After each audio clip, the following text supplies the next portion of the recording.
Good evening and welcome back to Ask 9. I'm Becky Phelps, joined by Jackson Valenti in the studio today. Yep, long story for you today, but a whole lot to talk about. So excited to dive into it a bit deeper. Yes, this is a really interesting story that we have been, hearing about intensely from our viewers. You've been working on this for how long now? Couple weeks, probably 3-4 weeks at this point. Like many stories in journalism, kind of started almost by an accident. We had published an article kind of about the Iowa Dental Board's findings, to give it a little bit of spoilers and move ahead here. And at a different story, somebody just pulled up right next to me, kind of in a parking lot, and said, "Hey, did you guys post that?" And I said, "We sure did." And he said, "Can I talk to you about it?" He didn't ultimately end up doing an interview with me, but that kind of got us down the path. Wheels turning. Yes, and we got, that's just one example, but we had a ton of people reach out to us after posting our original story about the dental board's ruling. Yes, so we're going to air Jackson's investigation in full for the first time here on Ask 9, but give us just a little bit of background, that original web story that we posted. So without getting too into the weeds, the gist of it is that the dental board found that a dentist in Coralville had been misdiagnosing patients with severe periodontal disease. It's like, I'm not a dentist, so I don't know too much about in the weeds of what periodontal disease actually is, but in short, gum decay, tooth loss, like it's really bad, basically. It's a very much a diagnosis you don't want to get. It is extremely expensive to treat. So they would diagnose people with this. They would say, "Hey, you need thousands of dollars worth of treatments. We're going to sign you up for this, this, and this." Later on, they find out, "Oh, we're actually totally healthy. Like, we didn't need any of that treatment." So in short, the investigation into this dentist basically found that was happening seemingly for years, and the dental board found at least 11 instances of it. We had many more people than that reach out to us. I talked to 2 of them to kind of hear a little bit more about their stories in particular. This is an intense one because obviously it hits people kind of in the heart. You go to an expert, you hope that you can trust their opinion. And so we heard from plenty of people who had a lot of big feelings about this, and some of them kind enough to speak to us on camera. We're going to air that full investigation for you now, what Jackson's been working on for a couple weeks. Here's his I-9. 7 weeks postpartum, brand new mom, scared of everything. Kim Winchell had just become a mom in April 2021. Her first time away from her newborn was what should have been a routine appointment as a new patient at Coral West Dental in Coralville. But during her gum measurements, the hygienist gave her concerning news. So now I'm like tearing up, like while I'm getting my teeth measured. People at the clinic told Winchell she had severe periodontal disease, and even worse, that it could hurt her newborn child. Pregnancy can mess up your teeth, and like your teeth could fall out. It was also like, and the bacteria can pass into your breast milk and you can make your child sick. Winchell said she was an anxious mess in the moment and willing to go any length to protect her child. Right away, Coral West gave her options. Before I even left, they were like, well, like, here's your plan. You need like multiple deep cleanings, and then you need these periodontal trays that you have to wear every night, and they're like $1,000. She went to a family friend who was a dentist for advice. That friend checked her teeth and found no signs of periodontal disease. To this day, no other dentist has raised any concerns. Yeah, it felt predatory. I'm pretty sure I said, this is the first time I've left my child for longer than an hour. Like, they knew. Winchell isn't the only patient Coral West is accused of misdiagnosing. They were saying that my, could affect my heart. I spoke to another patient who wanted to remain anonymous to talk about his medical history. He told me he'd gone to Coral West Dental for around a decade, but during one checkup, his hygienist told him he had severe periodontal disease. He says the clinic immediately pushed him to pay for expensive treatments. And it seemed like it was all like almost an assembly line. Get over there, get signed up, and out we go. In the past, he'd taken the dentist's recommendations, but this time he was suspicious. And if I needed something, I'd get it done or whatever. But this was beyond the pale. Like Winchell, he went to another dentist for a second opinion and found no problems. Those stories line up with the settlement the Iowa Dental Board reached with Rubel.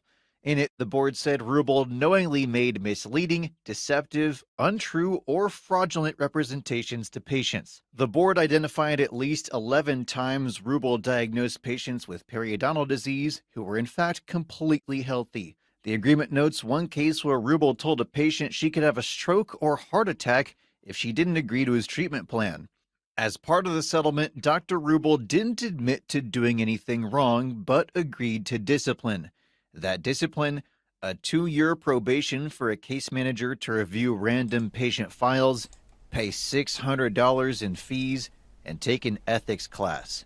Dr. Rubel kept his license and his practice is still open. His former patients call that punishment a joke. In my business, they would have yanked my license. Then I don't know that he should be practicing dentistry anymore.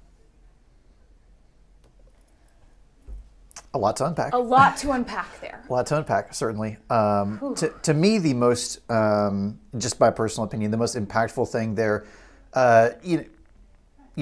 seemingly manipulating a very new mom. I mean, she was telling me, it was her first time being away from her child, like literally since he was born, like brand new mom.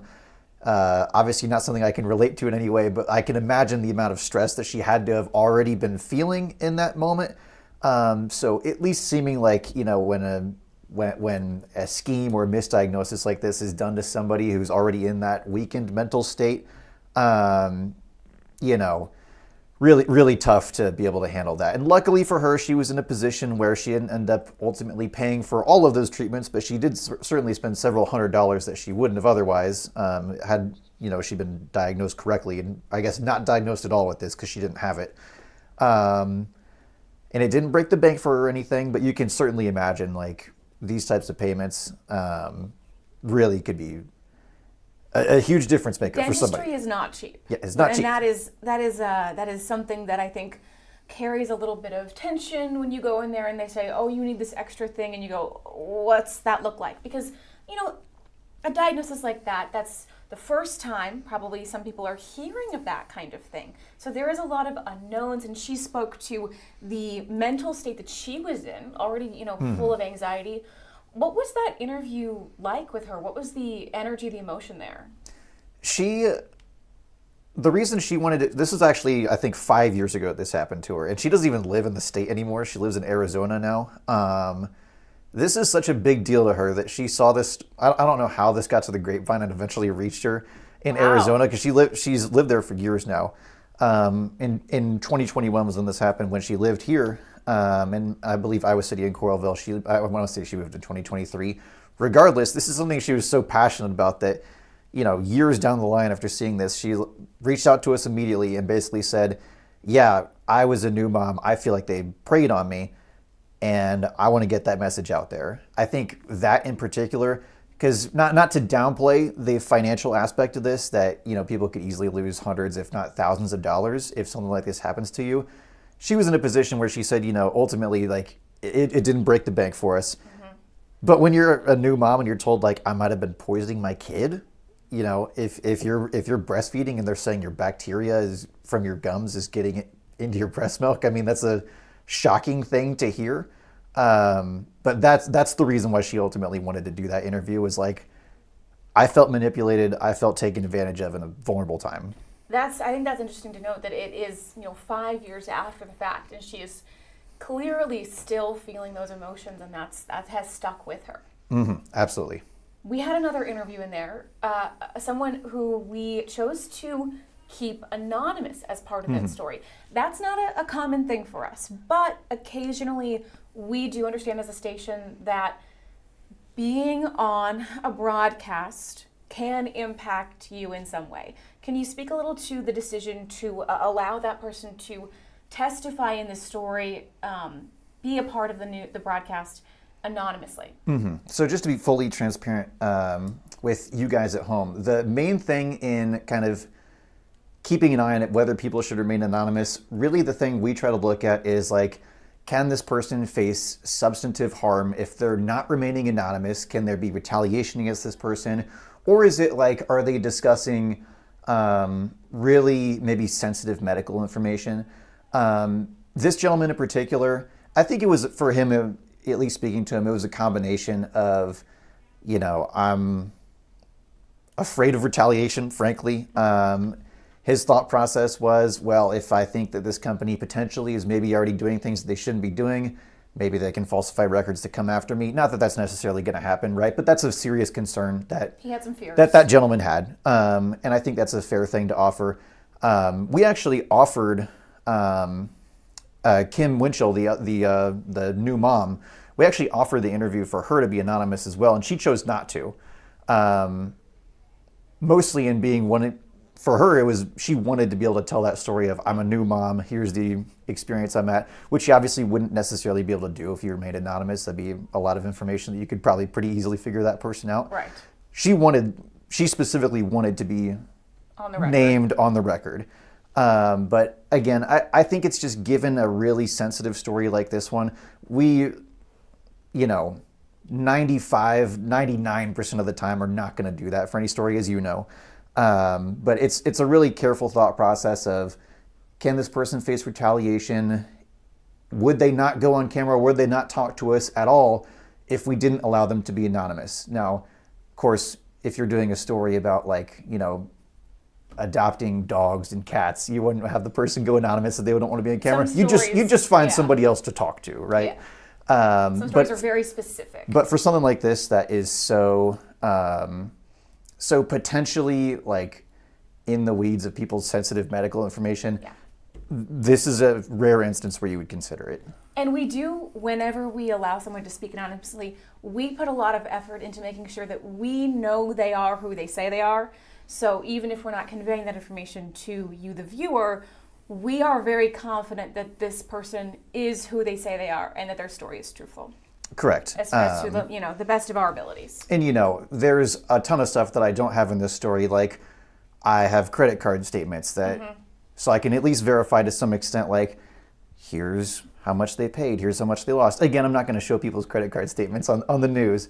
But just to give you an idea of some of the background that we might go through to ensure that, not that we're saying people are going to come to us and just make up stories, but just to do that extra We have to little do our due legwork, diligence. just to do that due diligence and make sure that okay, we're hearing from people who certainly did experience this stuff. I mean, we're not publishing this unless there's beyond a shadow of a doubt that these were real patients that were at this clinic at a certain point in time. Both of them actually from years prior who saw this story and were interested, even though this had not happened to them for years. So interesting, at least in that regard. Even for that anonymous individual, he was there. I won't give too specific of a date, but he was there several years ago. It had been years since he'd been and had that happen to him. We do also want to say that we have a statement from Dr. Rubel's office that said it cooperated with the dental board's investigation and emphasized that as part of the settlement, they did not admit to any guilt. Again, that settlement was $600 fine, an ethics course. Correct. Ethics and education course. Technically, it's $300 fees of the course of 2 years. They have a probationary period, but yes, $600 in fees. That's the way I word it in the story. And that kind of leads us into the second aspect of this story, where it goes a little bit away from what actually happened at that clinic and more of the dental board's ruling in response. I'm not trying to be too editorializing when I say this, but at the very least, the two patients I interviewed said were a little bit astounded by that ruling, that's such a low punishment, seemingly. Yeah. Again, without trying to editorialize too much, you could easily come to the conclusion that if this scheme was done to 11 different patients and they made roughly $200 to $400 each time, they've already made more from doing it than the fees would incur. Yeah, the people that we heard from about this story had very strong opinions on that settlement. Yeah, I mean, the two that I talked to said he should lose his license. Yeah.